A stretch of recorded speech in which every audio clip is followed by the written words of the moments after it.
A jurisprudence on animal rights without taking into consideration the kind of system that exists in a society. Societies which are governed under the Constitution, a Constitution which guarantees fundamental rights to its citizens, are also enforced. The governance under a constitution is by consent. Elections are not manipulated.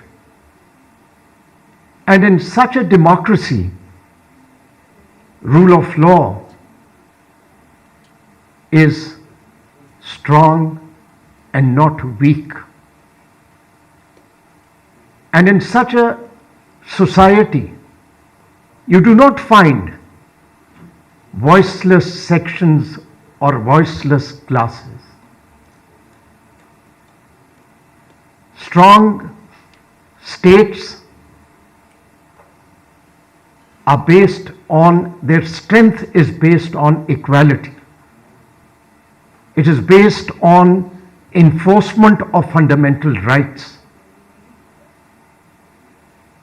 The problem arises when the system is not democratic, does not have a strong rule of law. It happens in authoritarian and totalitarian states. In a democratic, Pakistan is a democratic country. It has a constitution. The constitution guarantees fundamental rights. The constitution guarantees that there will be fair and free elections and that the country would be governed by the will of the people. This is what is on paper. Is this also something in reality? The reality is known to everyone. But when you have a system in which the constitution is restricted to a piece of paper, the fundamental rights are not enforced, then you have an authoritarian system. And in an authoritarian system,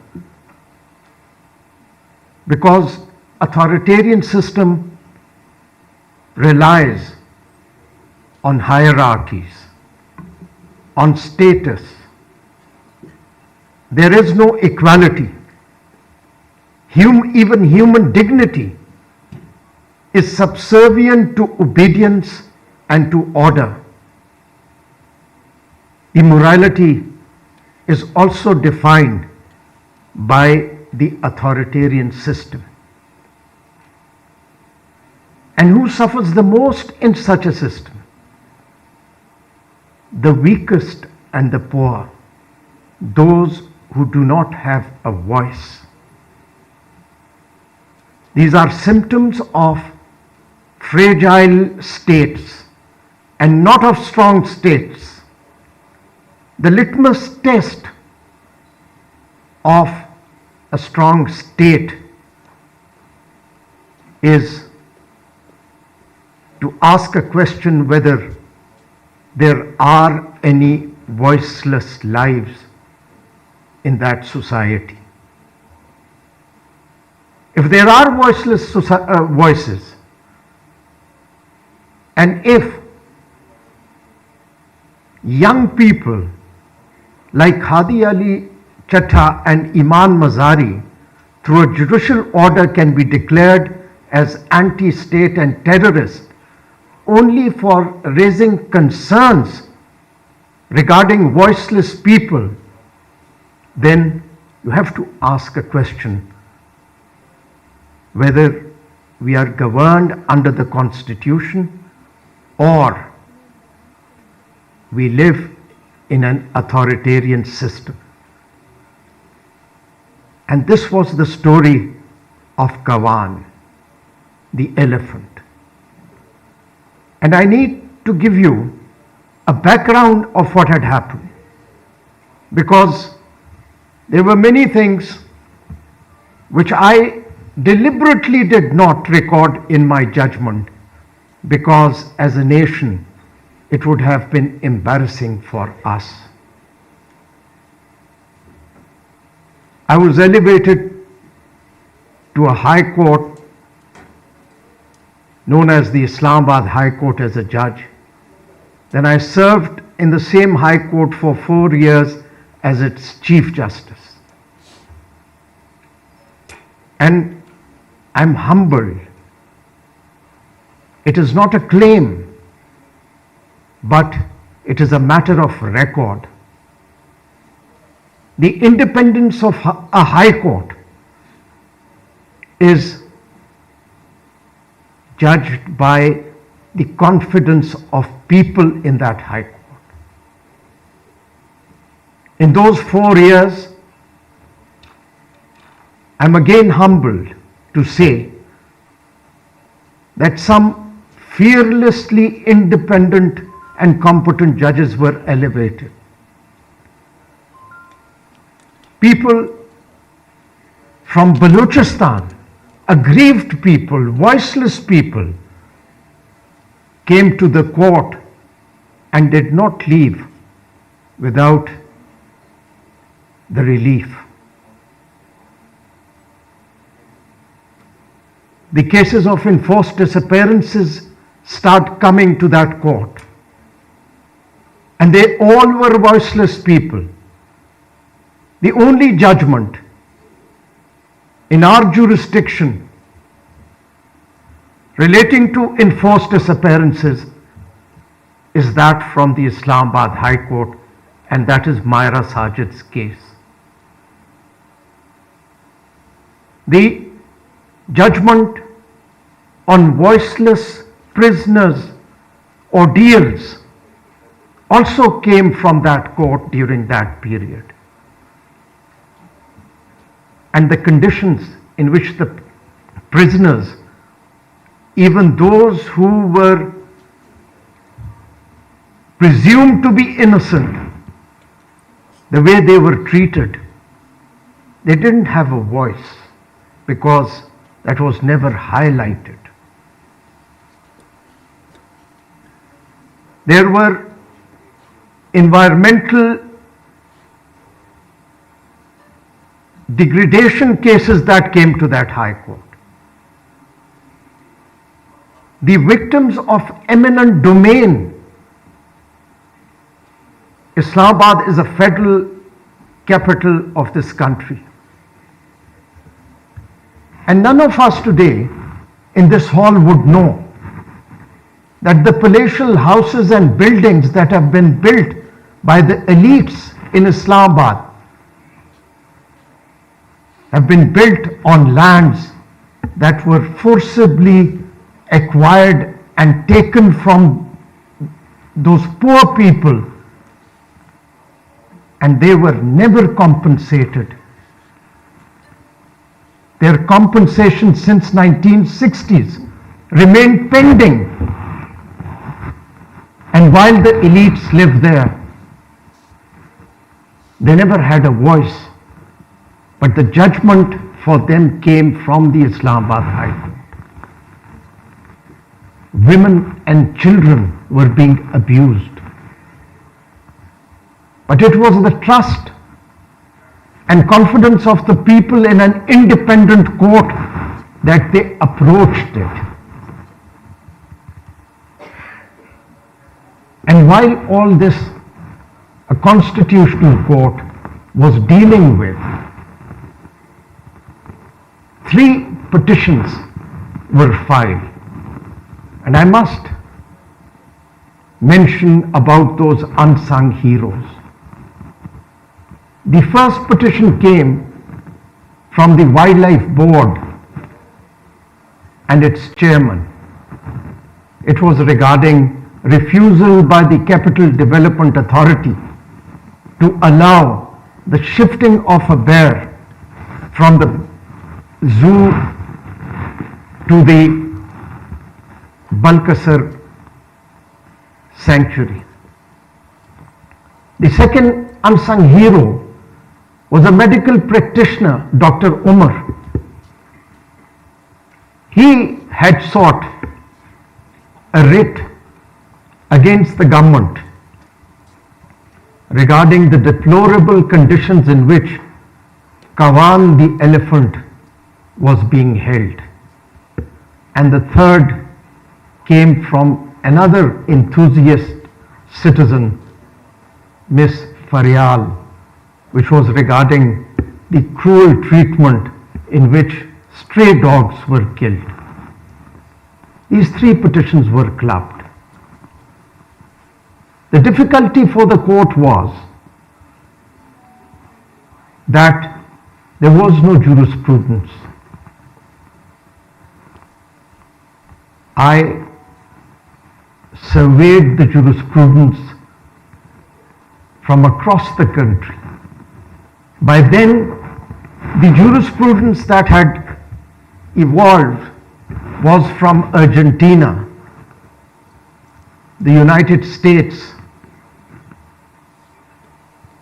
and India. The Indian Supreme Court,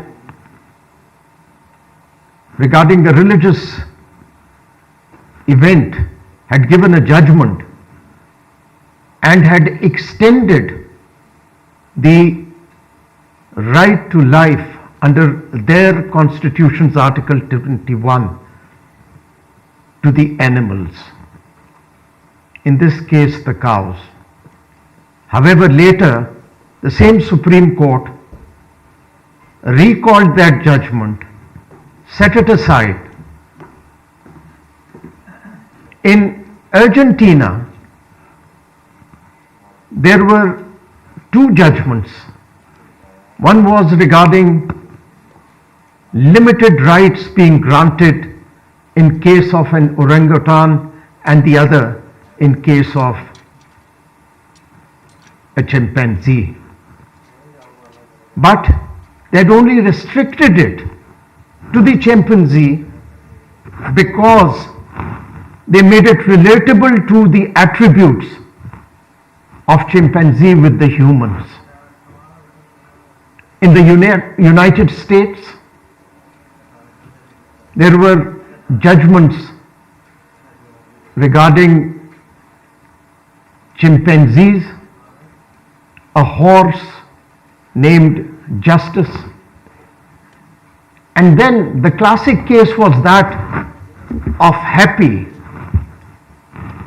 the elephant incarcerated in the Bronx Zoo. But in all these cases, though the courts in the United States acknowledged that they were sentient beings, they could feel joy, they could feel pain, that they were not objects,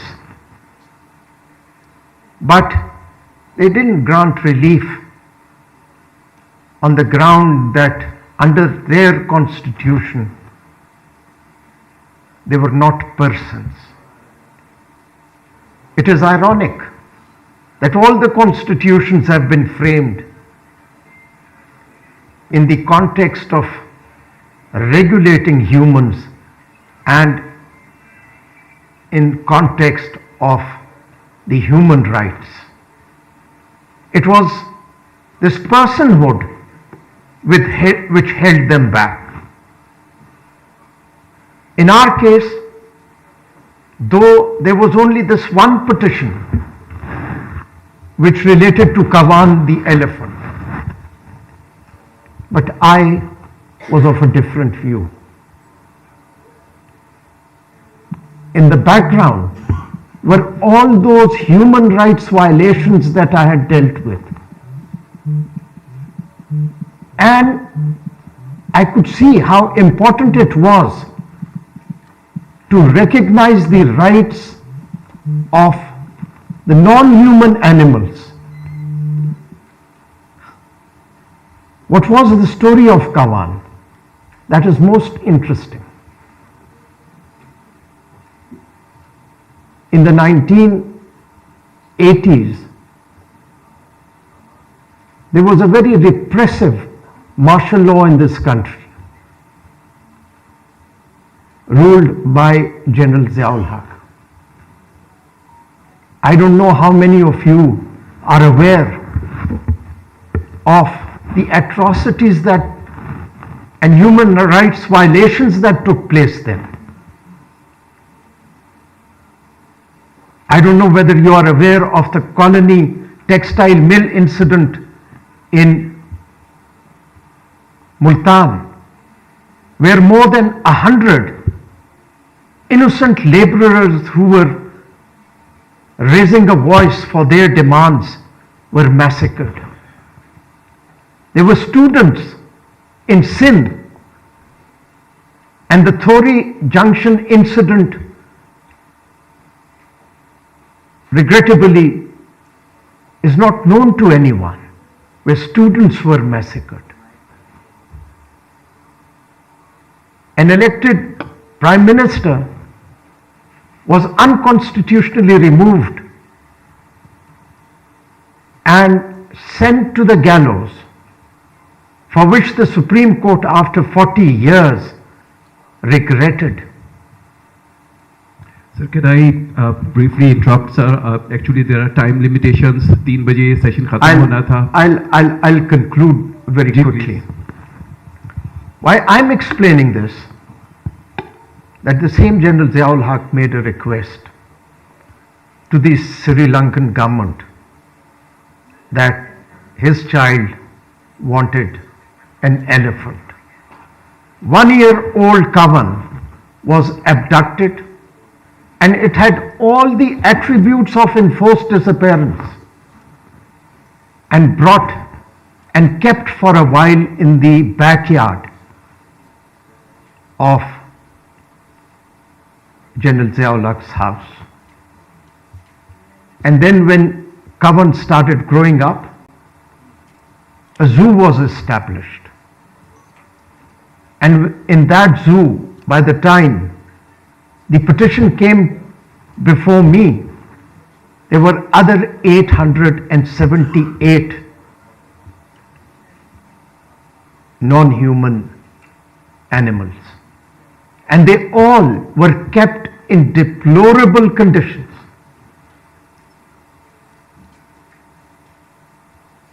The jurisprudence referred to and the judgment referred to built its jurisprudence on one sole ground, because for a right to exist, there has to be something of intrinsic value which needs to be protected.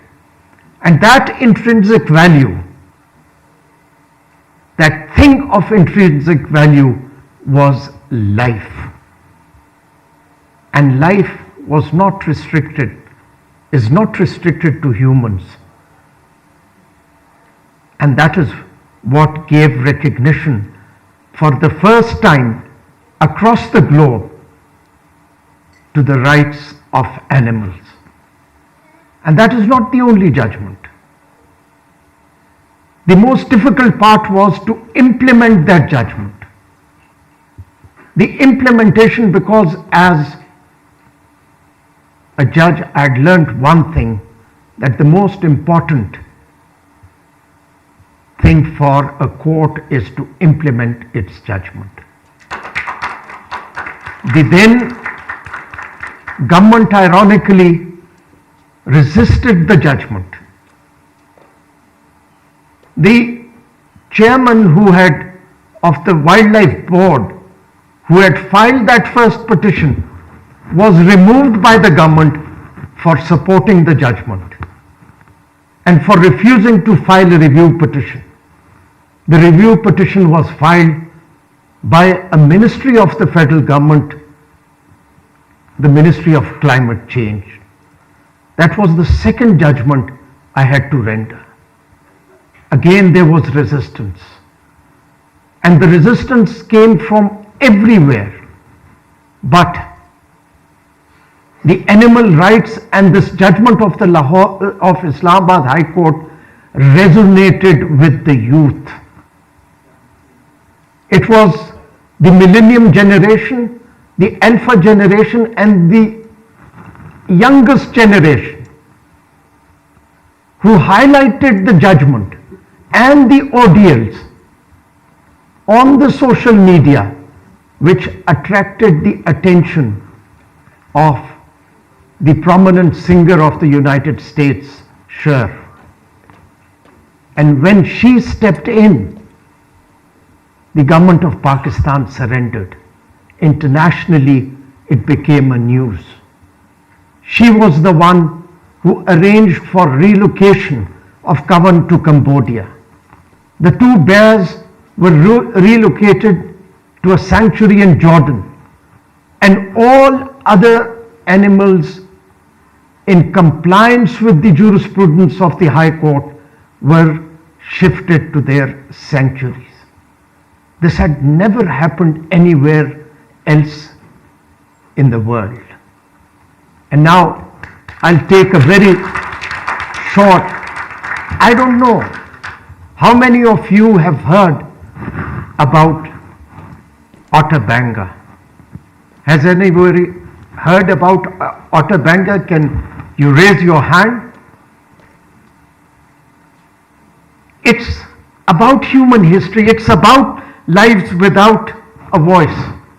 It is about human behavior. Otter Banga was 12 or 13 years old child, and in 1904 he was abducted by a United States trader, Samuel Werner, and he was brought to New Orleans to be shown at a fair along with 8 other young people abducted from there. From 9th of September 1906 till the 28th of September 1906, Otter Banga was exhibited in the Bronx Zoo, and the New York Times had a headline on 9th of March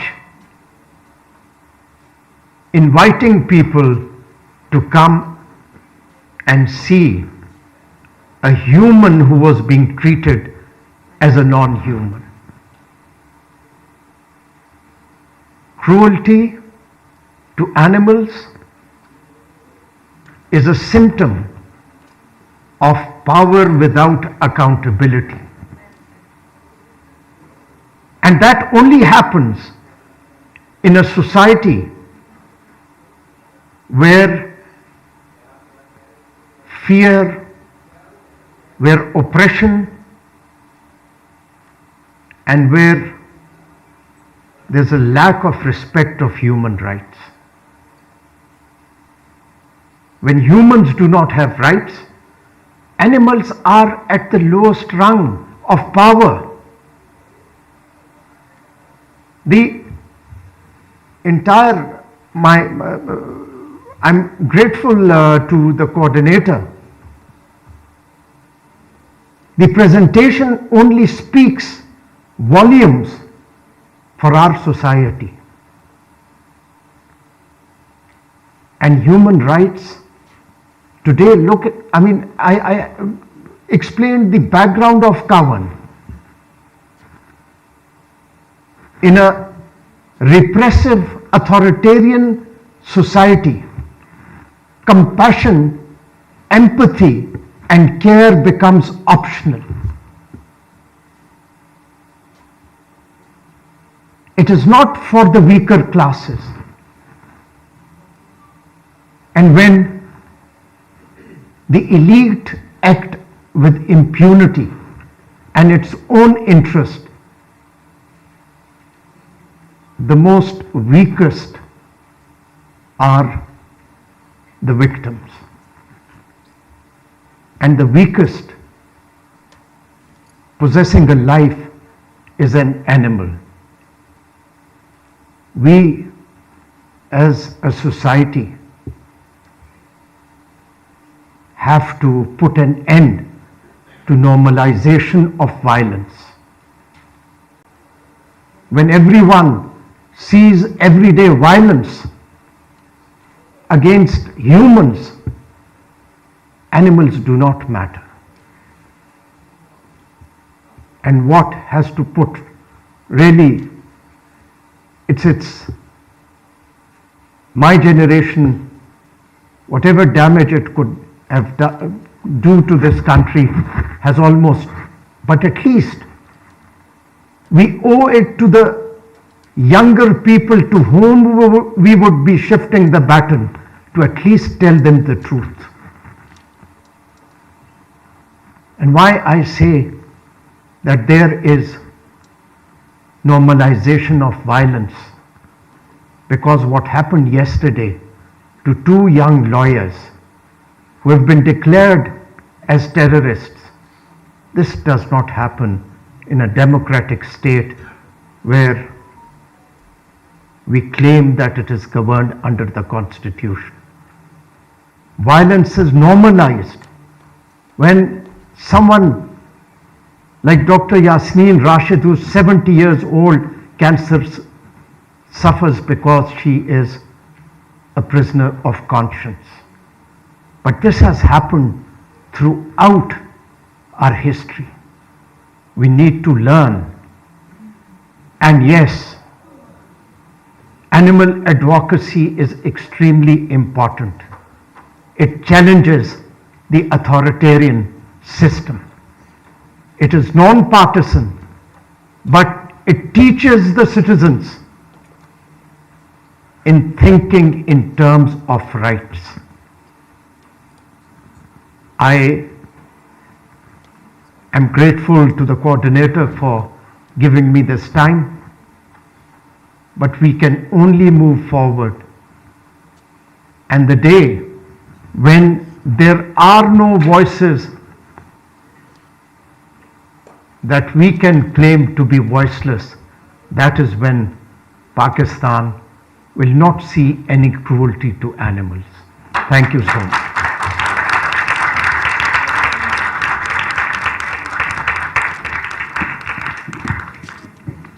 Thank you, sir. सारा आपका हमने time जो है we've encroached upon your time, लेकिन let me come back to you again. As we had introduced, she is a fashion designer, she has been a media person, and today she is here because she is an animal rights activist as well. You formed an organization, as far as I know, SAYA.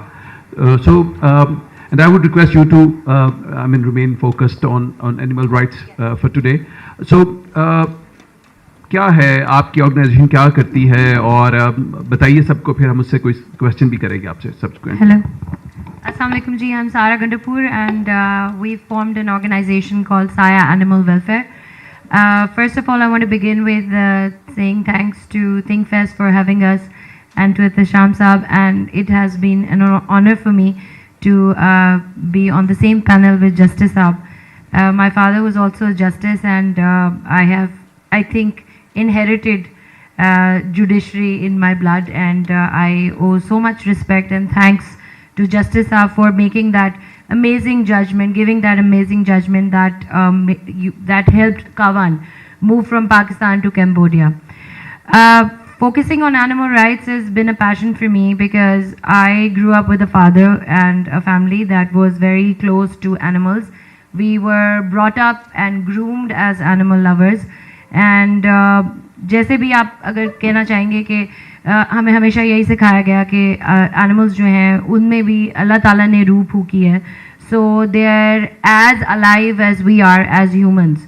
But I think a lot of families are so scared of the fact that इसमें कुछ Islamic elements भी होते हैं, कुछ social elements हैं कि जी जैसे जानवर पाक नहीं होते या वो हमसे कम है क्योंकि वो जानवर हैं. जानवर का मतलब ये है कि वो जानदार हैं, उनमें भी जान है जैसे हमारे में जान है. So this grew as a passion, but it became a mission after achieving, a lot of milestones in my life as a designer, as a journalist, as an editor, as a media personality. But the thing that was closest to my heart was always working for animal rights, and animals are voiceless. They speak. It's ऐसा नहीं है कि वो बोल नहीं सकते, but वो अपनी ज़बान बोलते हैं, और उनकी ज़बान समझना थोड़ा मुश्किल है, लेकिन उनके एक्शंस ऐसे होते हैं कि आपको हमेशा समझ आती है कि वो आपसे क्या कन्वे करना चाह रहे हैं. I was very fortunate and lucky कि मुझे अपने साथ कुछ ऐसे फेलो एक्टिविस्ट मिले, ऐसे लोग मिले जो मेरा पैशन शेयर करते थे, या मिशन शेयर कर रहे हैं कि हम लोगों ने सिर्फ अपने लिए नहीं सोचना, अपने से बाहर निकलना है. और अल्लाह ताला ने हमारे साथ इस ज़मीन पर सिर्फ इंसानों को नहीं पैदा किया, चरिंद परिंद और पानी में रहने वाले भी जानदार हैं. हमें सिर्फ उन्हें एक्सप्लॉइट नहीं करना, वो हमारे लिए कोई इसलिए नहीं पैदा किए गए कि हम सिर्फ उन्हें खाएंगे और खाते जाएंगे. पैदा करेंगे, खाएंगे, सब्जी नहीं है, जानदार चीज़ है, उसको हम कल्टिवेट नहीं कर सकते, हम मैन्युफैक्चर नहीं कर सकते एक प्रोडक्ट की तरह. सो जैसे कि एहतशाम साहब ने बहुत ज़बरदस्त अपनी प्रेजेंटेशन में दिखाया कि एनिमल राइट्स सिर्फ स्ट्रीट डॉग्स तक, गली के कुत्तों तक, बिल्लियों तक, गायों तक और हैंस और ये जो सारे चीज़ें हम मवेशी खाते हैं उन तक लिमिटेड नहीं है. So we need to as a society give respect to animals जो हमारे साथ अर्थ शेयर कर रहे हैं. और थिंक फेस्ट को मैं दाद देना चाहूँगी कि उनने इतने ज़बरदस्त इंटरनेशनल प्लेटफॉर्म पे हम जैसे लोगों को, खैर जज साहब तो बहुत ऑनरेबल है लेकिन बहुत जूनियर है उनसे, लेकिन हम जैसे लोगों को, जिनको अक्सर लोग पागल कहते हैं कि यार ये पागल है, इंसानों को राइट्स नहीं मिल रहे, जानवरों के पीछे पड़े हुए, क्या हो, पागल है यार, ये पागल है, औरत कुत्तों को खाना डालती है, ये पागल है यार, ये अपने पैसे बर्बाद कर रहे हैं जानवरों पे. So I am proud to be that पागल, and I will continue to being a pagal, and I will always fight for animal rights because हज़रत अली का कॉल है ना कि मेरी हुकूमत में एक कुत्ता भी प्यासा नहीं रहना चाहिए. अगर हम अपने आप को मुसलमान कहते हैं या इंसान कहते हैं, तो अगर हज़रत अली एक प्यासे कुत्ते की जवाब दे होंगे अल्लाह को, तो हम इंसान क्या जवाब दे नहीं होंगे अल्लाह ताला को, जो कुत्तों को मरवा रहे हैं, जानवरों के साथ ऐसा सलूक कर रहे हैं, मुर्गियों को 45 डेज़ में पैदा होकर बड़ा करके अजीब अजीब चीज़ें स्टेरॉइड्स देकर हम वो खा रहे हैं. सो एटलीस्ट अगर आपको जानदारों की फ़िक्र नहीं तो अपनी हेल्थ की फ़िक्र कर ले कि we need to be careful of what we are consuming, and every animal has rights. So I am willing to take more questions if you would like to. हाँ जी, we stretching, over stretching in fact. तो हम ऐसा कर लेते हैं कि हम आप लोगों के पास आते हैं, हम लोगों ने बोल लिया. मेरी गुजारिश ये होगी कि हम थोड़ा फोकस्ड रहें, अपना हमारा जो क्वेश्चन है वो एनिमल राइट्स के गिर्द रहे, क्योंकि और बहुत से यहाँ पे सेशंस हो रहे हैं जिसमें आप अपनी सवालों की तशनगी को दूर कर सकते हैं. लेकिन हम पहले क्वेश्चंस ले लेंगे, 3 क्वेश्चंस, और फिर मैं अकॉर्डिंगली अपने पैनलिस्ट की तरफ आऊँगा. सो जी.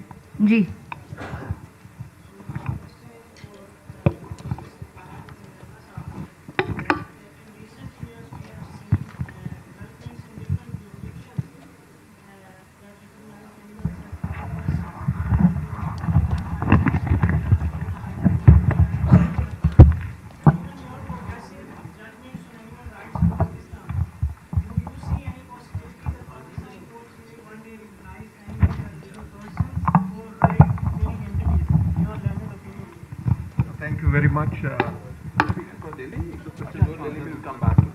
G, the girl at the back.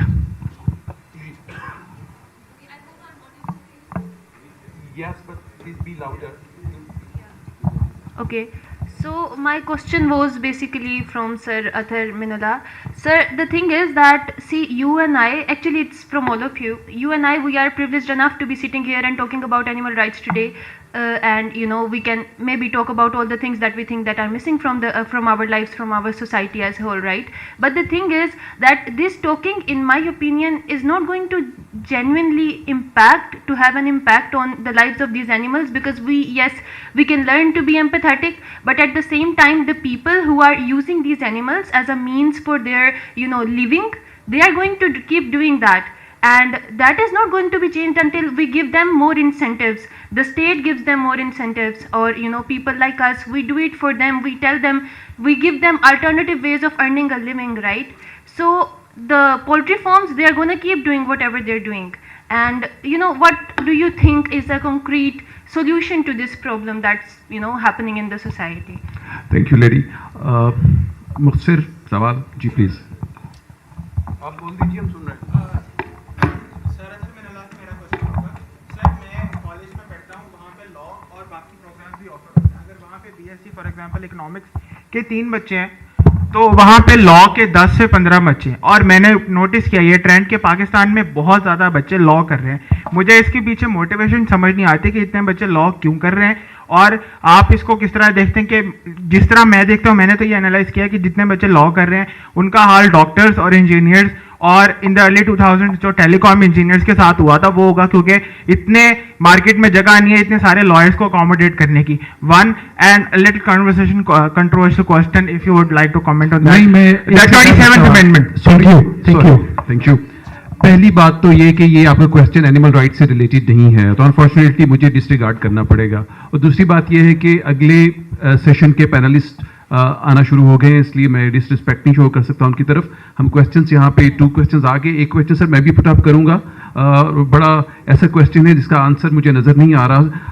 Sir, Pakistan में स्ट्रे डॉग्स का बहुत बड़ा मसला है, और हम ये भी देख रहे हैं कि बहुत से हादसात हो रहे हैं. बच्चों को भुंबोड़ के कुत्तों ने बहुत सी जगहों पे मार दिया, और इसी तरह के बहुत से मामला. दूसरी तरफ ये कहा जा रहा है कि इनको मार दिया जाए, इनको जहर दे दिया जाए. फिर एनिमल राइट्स एक्टिविस्ट आ जाते हैं जो कहते हैं ऐसा नहीं किया जा सकता. तो हमें पाकिस्तान की सिचुएशन में कोई प्रैक्टिकल सोल्यूशन बताइए जिसमें ये स्ट्रे डॉग्स का मसला भी हल हो जाए और उनके राइट्स भी रह जाएं. तो सर 3 सवाल आपकी तरफ मैं लेके आ रहा हूँ. एक, उन्होंने कहा कि क्या एनिमल राइट्स को हम लिविंग बीइंग के राइट्स के तौर पे ट्रीट करेंगे, तो वो आपके डिसीजन नहीं, इनफैक्ट उसमें बेटा डिसाइड कर दिया था कि वो एक लाइफ रखते हैं और वही राइट्स होंगे. उन्होंने सवाल किया कि हम क्या इंसेंटिव्स देंगे कि लोग पाबंद हो जाएं, अवेयर हो जाएं. और फाइनली स्ट्रे डॉग्स के हवाले से मैं आप दोनों से सवाल पूछूंगा.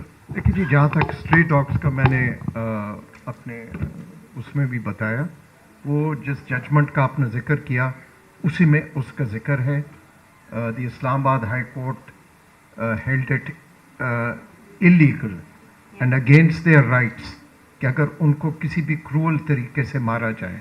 दुनिया भर में तरीके हैं, और इस्लामाबाद कैपिटल डेवलपमेंट अथॉरिटी ने एक फैसिलिटी क्रिएट की थी, इस्टेब्लिश की थी, जिसमें सिर्फ उनको पकड़ के न्यूटर करके और फिर उनको फिर रिलीज करते थे, या मोस्टली जो है अडॉप्ट करने के लिए पेश करते थे, और लोग अडॉप्ट भी करते थे. तो सारी दुनिया में ये चीज़ें हो रही हैं. You don't have to be cruel towards the animals. जहाँ तक मेरे भाई ने जिक्र किया, इस्लामाबाद हाई कोर्ट के अलावा इस्लामाबाद हाई कोर्ट के बाद सिर्फ कॉन्स्टिट्यूशनल कोर्ट ऑफ इक्वाडोर ने जजमेंट दी थी और जजमेंट दी है जो इंडिपेंडेंटली एनिमल्स के राइट्स को रिकग्नाइज किया. लेकिन उनको एडवांटेज ये था कि उनके कॉन्स्टिट्यूशन में there is a fundamental right guaranteed, and that is right to nature, जिसकी वजह से उस अदालत को बाकी yes I mean I believe that's in my judgement, जिस तरह इन्होंने कहा.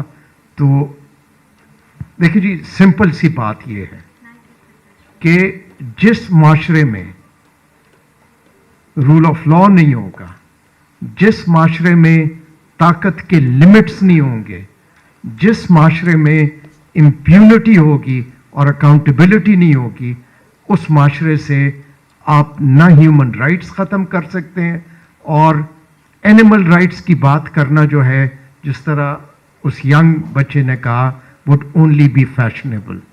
तो अगर practical है, the society has to think about changing its approaches, और जो एक normalization of violence है, it has to put an end to this.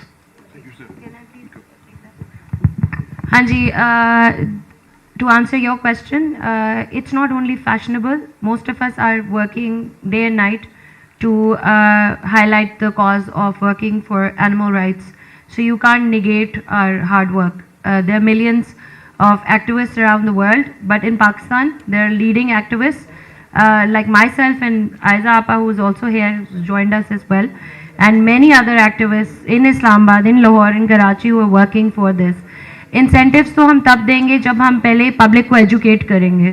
अभी तो हम अवेयरनेस लेवल पर आए हैं और अब तो हम लोग सारे एक्टिविस्ट मिलकर कोर्ट्स तक जा रहे हैं और किसी भी मुल्क में कोई भी काम करने के लिए आपको अदालत का दरवाज़ा खटकाना पड़ता है और उसके लिए हम लोग चाहे वो लॉ इम्प्लीमेंट हो या ना हो, लॉज बने हैं, लॉज पास हो रहे हैं, हो चुके हैं, लेकिन हम लोगों का क्या काम है कि मीडिया के थ्रू हम उस कॉज को, उस चीज़ को हाईलाइट करें कि हमें इम्प्लीमेंटेशन चाहिए है. हमें गवर्नमेंट ऑफ पंजाब से रिक्वेस्ट करनी है कि जो हर गली में, हर सोसाइटी में, हर म्यूनसिपैलिटी में एनिमल्स की, डॉग्स की कलिंग हो रही है, उसको स्टॉप करें. बिकॉज लॉ बन चुके हैं, इम्प्लीमेंटेशन चाहिए. नंबर 1, आपने जैसे सर ने कहा कि जी गली गली में कुत्ते काट रहे होते हैं. They're rapists and they're abusers and many other criminals that are roaming our streets freely. We don't capture them and just neutralize them and then throw them out in the society. We are not punishing those people. और अगर over population हो रहा है तो ऐसा थोड़ी होता है कि हम कहते हैं कि सब इंसानों को जमा करो, उनको मार दो क्योंकि ओवर पॉपुलेट हो रहे हैं. तो क्रिमिनल्स तो इंसानों में भी हैं. कुछ केसेस हैं जिधर डॉग कलिंग, डॉग बाइट्स हुए हैं, और वो भी इसलिए क्योंकि जब आप एक माँ को उसके बच्चों को मारते हैं या बच्चे उनके छोटे छोटे पपीज को उठा के ले जाते हैं तो एक माँ ने अपने बच्चों की हिफाजत करनी है, वो काटेगी. जैसे एक इंसान अगर औरत के बच्चे को उठाएंगे तो वो अपने बच्चों के लिए, राइट्स के लिए फाइट करेगी. तो जब एनिमल फाइट करता है तो आपको बुरा लगता है. आप ये तो देखते हैं कि उनने बच्चों को काटा, आप ये नहीं देखते कि वो बच्चे जो उनको ईंटें मारते हैं, पत्थर मारते हैं, उनको स्टिक्स मारते हैं, उनको खाना नहीं देते, खाना ज़ाया हम कर देते हैं, तो उनकी भी तो राइट है ना to live in this country. They are citizens of Pakistan and we have no right to do whatever we are doing to them. और तीसरी और आखिरी बात जो मैं कहना चाहूँगी वो ये है कि TNVR, trap, neuter, vaccinate, release. Trap करेंगे आप जानवरों को, गवर्नमेंट को मिलते हैं फंड्स कि आप उनको करें, आप एनिमल्स को उठाएं, उनको न्यूटर करें, वैक्सीनेट करें और उनको वापस रिलीज कर दें विद कॉलर्स. ये हुआ है बहुत सारी सोसाइटीज़ में, लेकिन क्या होता है कि कुछ लोग स्ट्राइक्स कर देते हैं, प्रोटेस्ट आ जाती है कि जी जानवर जो है वो इंसानों के पीछे पड़ जाते हैं और उन न्यूटर्ड और TNVR हुए हुए डॉग्स को पॉइजन कर देते हैं. तो फिर हमें ये क्यों बुरा नहीं लगता जब हम छोटी छोटी जानों को जहर दे के मारते हैं या उनको बुलेट से शूट कर देते हैं. तो हमें पहले अवेयरनेस फैलानी है, एजुकेट करना है. हमेशा नेगेटिव बात को नहीं हाईलाइट करना चाहिए. कुछ पॉजिटिव्स भी हुए हैं पाकिस्तान में और हमारे जो सिलेबस है उसमें यूनिवर्सिटी लेवल्स के ऊपर उनने एनिमल राइट्स को इंट्रोड्यूस किया है. So now is the time कि हम इस चीज़ को हाईलाइट करें और गवर्नमेंट से भी सपोर्ट की उम्मीद रखते हैं. Karan ji, thank you. This brought us to the very end of the session. Thank you, my dear panelists or honorable panelists. अगर आप लोग चाहें तो ये डिस्कशन कंटिन्यू कर सकती है बाहर, लेकिन अब चूंकि अगला पैनल स्टार्ट होना है इसलिए हमें फौरी तौर पे इस रूम को वेकेट करना है. Thank you all ji. Thank you sir. वो भी है कि नहीं, मैं बड़े अरसे बाद बस में आया.